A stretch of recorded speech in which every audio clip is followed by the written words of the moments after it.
సాతానుడి యొక్క పాపాల్లో చాలా పాపాలు పాతవైపోయినాయి. వ్యభిచారం చేయించటం, దొంగతనం చేయించటం, అబద్ధాలు ఆడటం, సీరియల్, సినిమా పాతవైపోయినాయి.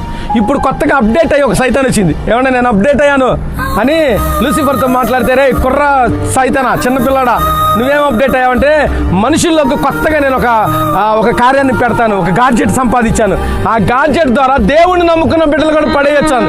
ఏంటా గాడ్జెట్ అని సాతానుడు ఉత్సాహంతో అడిగితే, డిప్రెషన్, నిరాశ, అవమానం, కొంచెం ఏదైనా అయితే తట్టుకోలేరు, కొంచెం ఏదైనా అయితే కృంగిపోతారు. ఆ కృంగుదల పెడితే చాలండి, నేను వాళ్ళని ఖచ్చితంగా పడేయచ్చు అన్నాడట. ఊరికా చెప్పాను మీకు, సాతానుడు ఇప్పుడు ఎక్కువ శాతం ప్రజల్లో కలిగజేసేది డిప్రెషన్, నిరాశ కలిగిస్తున్నాడు. శ్రమ దినాన కృంగితే చేతకాందానం అవుతావు.